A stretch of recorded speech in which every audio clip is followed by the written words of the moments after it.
Good afternoon, everyone. My name is Ian Moise, and I'm the founder and CEO of Reuse Connection. Another member of our team is Erica Sandoval. She's here today. She's actually an MBA candidate this year. She'll be finishing school at GW this year. I'm actually in the public health department. I'm a doctoral student here at GW. Most of the presentation today I'm going to be talking, but Erica is our expert on the financial parts. So when we get to the financials, she'll kind of step in and give some details and certainly answer some questions in the Q&A part. So we're just going to get started. Now, for anyone who has ever marveled at or admired the successes of Facebook, MySpace, or Twitter, yet asked the question, what's next? Reuse Connection has an answer. We intend to build a next-generation networking site that actually takes advantage of this phenomena of connecting people on the internet, but applies it for practical purposes. In this case, addressing one of the world's most pressing problems, solid waste. Now, before I get into the presentation, I'm going to ask you to suspend your traditional notions of business that put consumer businesses in one box and businesses in another box. For it is in this combination that we actually find competitive advantage. And while this combination of people and community and business may seem a little far-fetched, I think a successful model of Craigslist suggests otherwise. And as Vivian Reading, the European Commissioner for Society and Media, has said, social networking connects usages, minds, and creativity for business on a scale never before attained or even imagined. And the next step is to shift from Web 2.0 for fun to Web 2.0 for productivity and services. In 2006, over 2 billion tons of solid waste was generated globally. And over 5 years, that number is expected to increase nearly 40%. Now, if you take this 5-year accumulation of trash and dump it on the nation's capital, you're going to have to dig down 14 meters to get to the top of the Washington Monument. Now, what's the problem here? We've got two problems. The first one, the waste problem is growing. You have industrializing countries like China, Africa, Asia. This waste problem is growing. It's not getting smaller. It's not going anywhere. Now, the opportunity is that we actually have this growing green consciousness. People want to do something about things like solid waste. It's the same consciousness that gives people pause when they have an aluminum can in their hand, they see a trash can, and they look for the recycle bin. It's also the same consciousness in the month of March 2009 led 6.8 million people to send a little green patch on Facebook. What's the second problem? The second problem is that managing this waste costs money. U.S. businesses spend $11 billion annually to manage waste. What's the opportunity? As UK PLC puts it, waste control is set to be the next frontier for competitive advantage. Let me give you an example. The company DuPont, over 15 years, they reduced their waste costs. They used to spend $1 billion a year. Now they spend $400 million. That's a savings of $30 million each year. The opportunities are enormous, as is the waste. Now, what's the goal of our website? Before I get into the details of it, we aim to build a high-traffic website that becomes the gateway or global destination for reuse, ideas, and exchange. Now, how are we going to do that? We're going to do it in stages. We're going to build a user community in year 1, and years 2 and 3 we'll add business portions. So the user community is going to come to our site, maybe post an item, or maybe they have an item they want a reuse solution for. Or they can post a solution on an existing item, and the global community can generate discussions. That's in year 1. In year 2, we're going to add a business piece to it. So we have this user community generated around green reuse of goods, recycling, and businesses can then come and post challenges. So instead of paying maybe $1 million to pay 10 of their engineers to actually redesign a product to reduce waste on the back end, they can pay maybe $50,000 and have our user community actually provide that same solution. Now, once we have this user community built in the first year and add the business pieces in the second year, in the third year, we're going to provide a business-to-business solution, which is maybe some of the same companies, maybe other ones, can post byproducts, and other companies can actually purchase those byproducts to use as raw materials. Now, I want to give a couple of examples to kind of concretize what I'm talking about. This is actually the year 1 homepage. Let's talk about 2 of them. Let's take CDs, for example, in the upper middle. Everyone has CDs that they have, old CDs, maybe from 10, 20 years ago. Maybe they're AOL CDs they get in the mail and they don't want to throw them away. They can come on the Reuse Connection, click on CDs, and find that many people have listed a host of solutions. Some people use them, they put them in their garden to scare away the birds from their vegetables. Some women have actually put them in their purses and use them as compact mirrors. Still others actually glue them together and use them as paperweights, or there's a whole host of things you can do with used CDs. The second example, let's take Crocs right below CDs there in the middle. We all know what Crocs are, these shoes that we buy them for our kids. Our kids wear out, they put a hole in them, or they grow out of them and they're too small. Well, what do we do with them? Instead of throwing them away, maybe you come on to Reuse Connection, you click on Crocs, and you find that there is a company called Soles United that actually takes back those Crocs. They grind them down, they make new shoes out of them, and sell them under a nonprofit. You can imagine thousands of goods that we use every day. You can have these same kinds of solutions. So that was year one. Now getting into year 2 and 3, on the right side, we have the business challenges and the B2B byproduct exchange. Talk about the business challenges. Let's take, for example, the car company Subaru. Subaru has a zero waste policy. That means they don't want to throw anything away. They're very good at it, they're very progressive. One of the byproducts that they have in their production is paint sludge. Now Subaru may come onto our website, Reuse Connection, they want a solution for what they can do with their paint sludge rather than throw it in the landfill and pay fees. They post it here, and our user community can then provide a solution for a prize, an announced prize. The paint sludge, actually, if you dry it and put it into powder form, it can be used to produce plastics. Subaru takes that example, and in fact, that's exactly what Subaru does. They actually don't throw their paint sludge away. They dry it down, they grind it into plastics, and they sell it to a paint manufacturer, or a plastics manufacturer that uses them in bumpers and guardrails for parking lots. So that's in year 2. In year 3, we have the business-to-business byproduct exchange. Here you can imagine Subaru posting their paint sludge and having a plastics manufacturer purchase it, but I'll give another example. Acres Woods is a sawmill in South Dakota, and they have eastern red cedar sawdust that they'd like to get rid of, and instead of burning it and causing air pollution, they'd like a purchaser for that sawdust. And they actually know that if you distill that sawdust, the aromatic scent is actually used in soaps and perfumes. They can come on the Reuse Connection, post their eastern red cedar sawdust on our site, and maybe there'll be a company in Kansas or somewhere else, maybe even in Paris. They've decided that they want to have a Michelle Obama perfume. And they think the eastern red cedar, South Dakota is pretty close to Illinois, and they're going to take that up. And it so happens that the transportation costs are little enough that it makes sense that they can have the sawmill distill it and then send it to them and they'll use it. Thousands and thousands of different interactions like this can happen every day. Big question with an internet site, how do you build gravity to that site? How do you bring people there and how do you keep them there? In year 1, we actually think it's going to depend on, we're a global site, and so in different areas of the world where there's more poverty, we think some of the cash opportunities will bring people to that site. Solving the business challenges. Each month we plan to give away a small cash prize for the best solution. In the Western world, in the United States, of course, winning $50 each month probably isn't going to bring a whole lot of people. But we do think that we can leverage the green consciousness, which I mentioned earlier. We also think that there's an opportunity to take advantage of the collaboration piece. This is the same collaboration that draws people to sites like Wikipedia and a lot of open source platforms that people come and contribute to. In year 2, so that's building our user community. In year 2, of course, if we can save hundreds of thousands of dollars for businesses just by redesigning their waste, we think we can cut their R&D costs by 50% with our business challenges.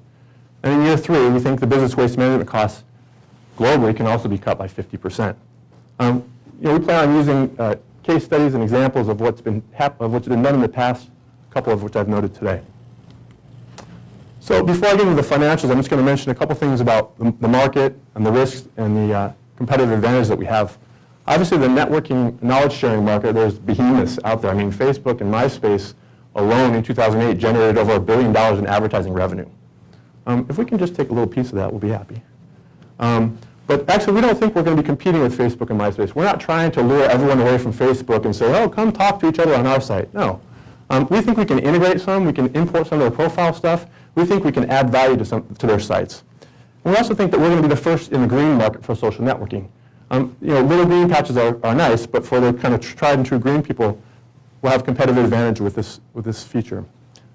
In the business waste challenges section, again, this is in year 2. Take another example of 3M. Since 1975, 3M has reduced their waste by 1.5 billion tons. That's how much they've saved, 1.5 billion tons of trash they've reduced. This was done over 4,600 projects. It turned out to $23 million in savings, or $174,000 per project. Imagine 3M. They're a big company and been around a long time, but if every business is doing that, they're saving money, There's a lot of opportunity. There's no global figures to present what's out there and what the opportunity is, but you can just take these examples. A lot of companies are getting in on this. We think our competitive, or one of our strategies is to develop partnerships. In fact, Probably a lot of us have heard of the Google 10-100. There's a lot of different challenges out there that have actually tried this same model, and one of the most successful ones is Innocentive.com. Innocentive actually is they target the scientific community to solve scientific problems. Proof of concept is there, 7 years. They've just received $6 million in funding, and I've already been in discussions with them about potential partnerships. In fact, one of their 3 goals, one of their 3 strategic objectives for the coming year is to implement to integrate their challenge engine into other websites like ours.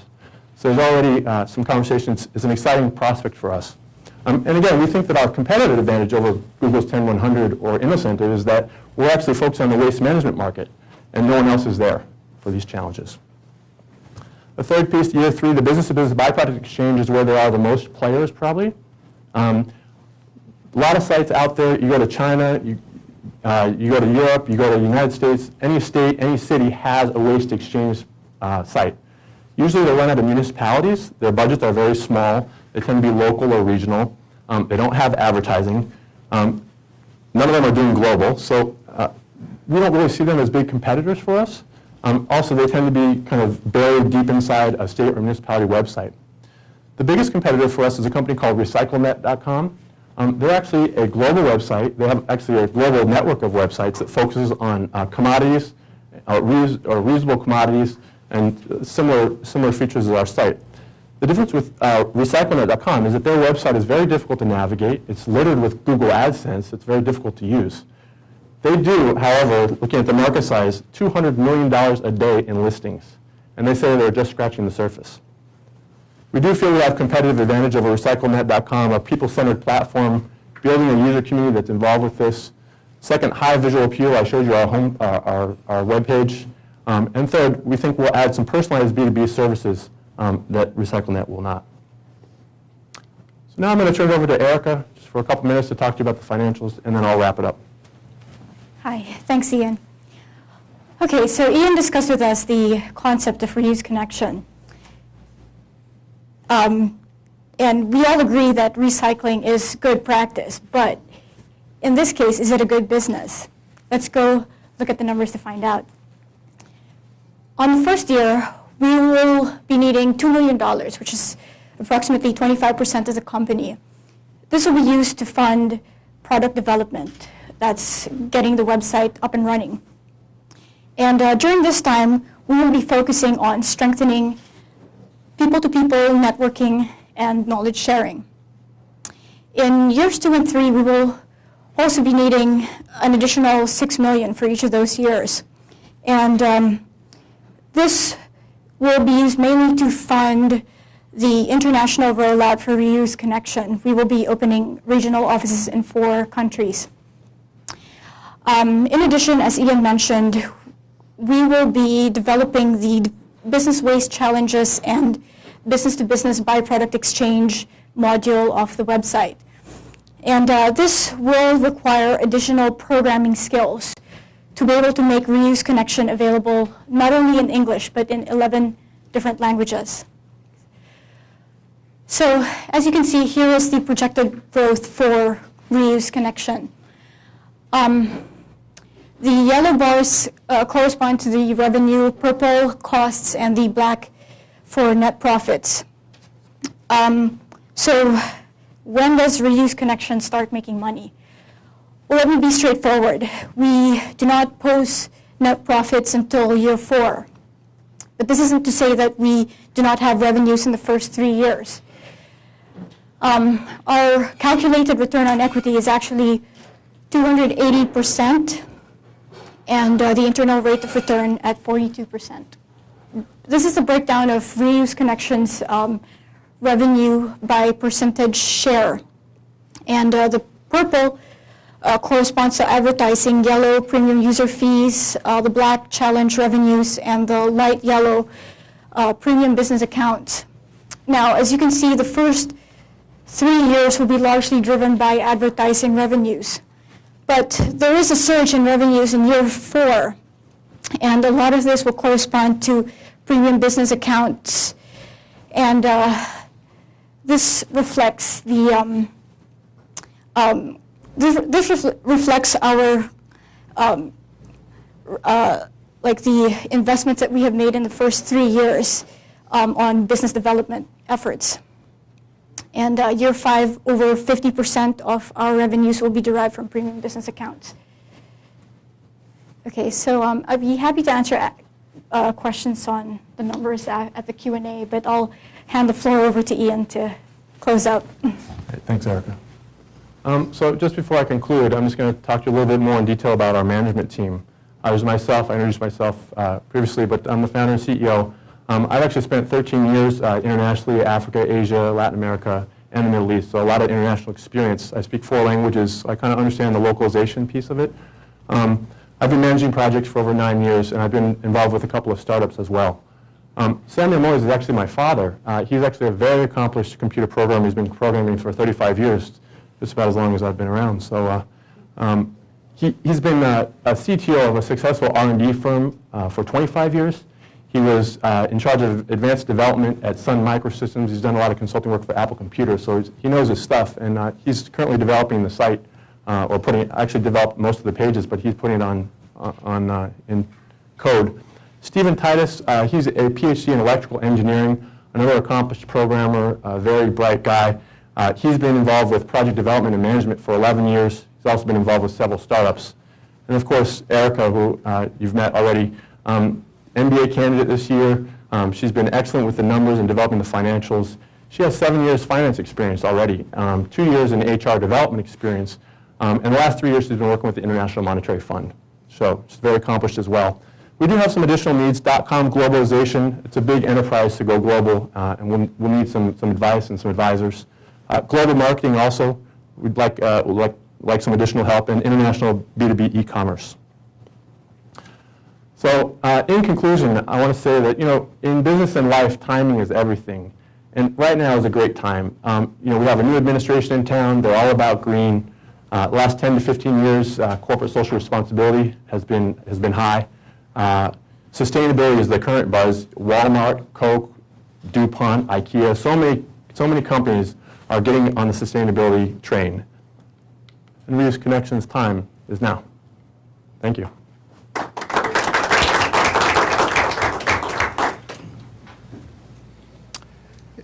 So can you talk a little bit more about the revenue model? Was your goal to take a fee if you match businesses, for example, the sawdust and the consumer and the perfume manufacturer? You would charge a fee there. Yep, absolutely. And so you're acting like an exchange in a way. Yeah, there's a couple of ways to go about it. One is to actually have the a fee. You pay a $100 fee to post your items. So if you have a couple thousand posters, then you make money that way. Another one is to have a brokerage fee so that you actually connect the two parties. There are challenges with brokerage fees. It's kind of high risk. After the initial connection, why are they going to keep coming back to you unless you apply or add additional services like financial security transactions or something like that? We'd like to start out with just kind of a flat fee. If you want to come and post, you pay this fee. And for the challenge revenue, it would be, for example, Innocentive, I think they charge about, is it $5,000 or $10,000 per challenge? So it's a kind of set fee to put your challenge on the site and run it. I didn't quite get the connection between what you were trying to do in year 1 in terms of focusing on individual interactions and how that was going to feed into the B2B model where it looks like most of the revenue is. Can you elaborate on that a little bit? Sure. Basically what we're trying to do is build a user community first and use that user community to then solve business problems. And we think that, the competitors like RecycleNet or municipality sites, their B2B sites, we think that they fall short. Even though RecycleNet has $200 million a day in listings, we think that they even themselves say they're just scratching the surface. We think they're just missing out on a lot of stuff. And can I stop you for 1 second? Sure. I'm sorry, I should have been more clear. I get the connection between phase 1 and phase 2, the add-on of the B2B exchanges in the third phase. If I got the slides correctly, I think that's where more of the revenue is coming from, is from the latter stage. Right. So I didn't see the connection, I guess, between phase 1 and phase 3. I do get between phase 1 and phase 2. Got it. The connection is that, our intent is to be the global destination for reuse ideas and exchange. And once we're known, people will come to us because they know they'll find a buyer or they'll find a seller there. And we think that if we are able to establish that reputation in year 1 and year 2, especially on a global scale, that will drive the businesses coming to our site. At the end of the day, you know, business to business, I've heard a lot of, I mean, I've given this presentation before, and a lot of people have raised that similar question, like, okay, so you're doing these two things, why? It doesn't work. But really, at the end of the day, the internet is about connecting two individuals. It's not about connecting two businesses. And really, when those two individuals know about each other, then that's where you can find success, I think. Thanks. Ian, if you're successful, how would you use the money that you're going to receive? How would you leverage it for your property, as a project to this point? Just a clarification, if we're successful today, Yeah. or if we're successful in getting our $2 million that we'd like for year Well, one? we can't give you $2 million too, but, If we're successful in, if we... Mark you know, had it, by the way. yeah, he'll market Mark? it for you. Okay. That's right. Can I get your card later? Ran out. I mean, if we win some money in this competition, right now we're bootstrapping the site. You know, we've developed all the pages. My father's doing the site development. At this stage, without money, with our own personal resources, we're going to put it online and you know, try to develop it. I actually have some really good contacts. For example, the founder of treehugger.com is a good friend of mine that is interested in promoting the site. So really kind of bootstrap it, really try to leverage a lot of the environmental contacts that I have to get rolling. If we get a little bit of money, the best thing for us right now would be to hire another programmer to help my father to get the site up quicker.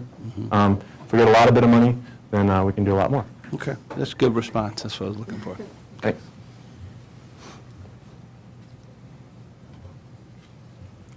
Thank you. That's it? Great, thank you very much.